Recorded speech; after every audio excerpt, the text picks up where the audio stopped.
क्या ऑर्डर आया सिद्दीकी साहब?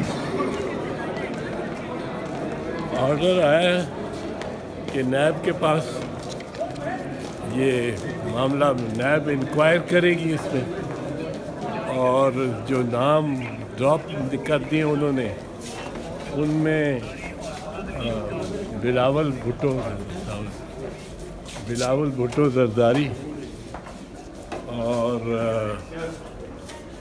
अनवर मंसूर खान के भाई और वज़ीर आला सिंध और फारूक नाइक साहब विद फैमिली, ये ECL से नाम ड्रॉप कर दिया। ECL से भी ड्रॉप कर दिए हैं और JIT की रिपोर्ट से भी ड्रॉप कर दिए, और आप भी ड्रॉप होने वाले थे। उल्टे चलने का ये नुकसान होता है, यही होता है। अच्छा सर, ये आपको बड़ी दफ़ा समझाया कि उल्टे चलने की का नुकसान होगा। नहीं तो ये नैब की तफ्तीश के वाले से है। नैब तुझे रुक जाओ ना एक मिनट वास्ते, रुक जाओ। वो यही तो एक्शन है।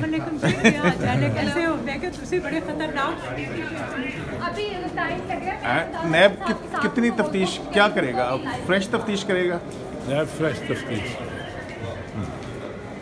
इन अकॉर्डेंस विद लॉ इंक्वायरी करेगा। इंक्वायरी करेगा मतलब ये डायरेक्ट रेफरेंस नहीं दाखिल करने जा रहे? नहीं, डायरेक्ट रेफरेंस कर ही नहीं सकते, वो तो सिर्फ चेयरमैन कर सकता है। ठीक सर साहब, चेयरमैन नैब लगवाने का फ़ायदा अब होगा आपको? वही ये मासूमाना सवाल जो है ना, आप थोड़ा सा बीबी 1 मिनट ये सवाल कर रहे हैं। देखें, चेयरमैन नैब किसी को क्या लगवाना है, वो तो अभी मियाद है उनकी, उनको तो हटाने का किसी को अख्तियार नहीं है सिवाय सुप्रीम जुडिशल काउंसिल के, इसलिए उनको कोई नहीं हटा सकता, तो लगाने का सवाल पैदा नहीं होता। तो अब जो है नैब अपनी तफ्तीश को कहाँ से बढ़ाएगा आगे? आसिफ जरदारी साहब की पेशियाँ करेगा, उन केसेस का क्या फेट होगी जो कि अबूरी चालान नीचे बैंकिंग कोर्ट के अंदर दाखिल किए हुए हैं? देखिए, दफ़ा 16 में जो भी अगर नैब समझती है तो दफ़ा 16 में वो कोई भी चालान भी तलब कर सकती है, अपने कहीं जम कर सकती है, 16 अदालत में भी हो तब भी वो जो है ट्रांसफ़र करने का चेयरमैन नैब को वो अख्तियार है। सिर्फ दरख्वास्त देना पड़ती है और वो तकरीबन बाय फ्लक्स ऑफ लॉ वो ट्रांसफ़र हो जाता है। तो ये उनकी मर्ज़ी है कि क्या वो समझते हैं कि ये केस जो है FIR नंबर 4 जो आज लगी हुई थी, जिसकी अब 23 की तारीख पड़ गई है, क्या वो समझते हैं कि इसको इंडिपेंडेंट चलना चाहिए? अगर चेयरमैन नैब या नैब समझती है इससे हटके है जो मामलात ये हैं, और अगर वो समझते हैं कि इन्हीं का हिस्सा है तो वो लामहल्ला इसको भी तलब कर लेंगे। तो ये डबल जेपेटी नहीं होगी? बिल्कुल होगी। अगर ये ओवरलैप करते हैं, इल्ज़ामात इसमें भी हैं और उनमें के सामने भी हैं, तो बिल्कुल डबल जेपेटी होगी। तो उसका बेनिफिट किसको जाएगा? लेकिन डबल जेपेटी का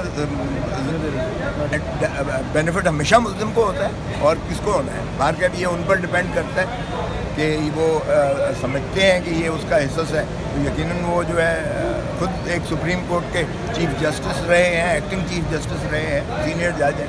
वो चीफ साहब ने आपको ये क्यों कहा कि जाके बिलावल साहब को बता दीजिएगा कि खोसा साहब के कहने की माँ पर हमने किया जो कुछ किया, हम तो कुछ भी नहीं है?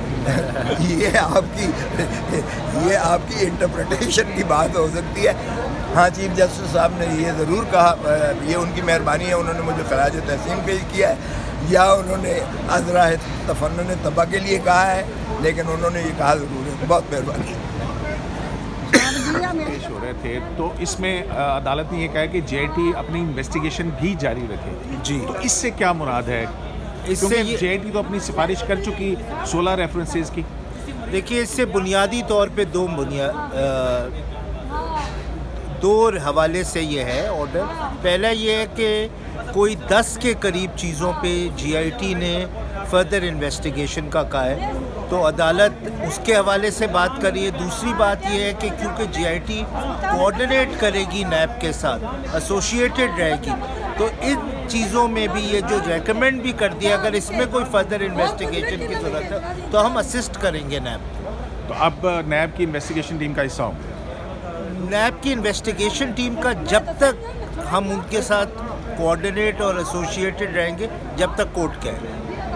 तो नेक्स्ट डेट ऑफ हियरिंग इसकी नहीं, लेकिन कोर्ट ने ये कह दिया है, अभी 2 महीने का टाइम फ्रेम किया है और ये कह दिया है कि हम इसके ऊपर एक कंटिन्यूइंग मैंडेमस रखेंगे। उसका मतलब ये होता है کہ ہم اس کو سپروائز کریں گے جب تک یہ اپنے لاجیکل کنکلوژن تک نہیں چلا جاتا. تو in a sense the court will monitor the investigation. ٹھیک ہے.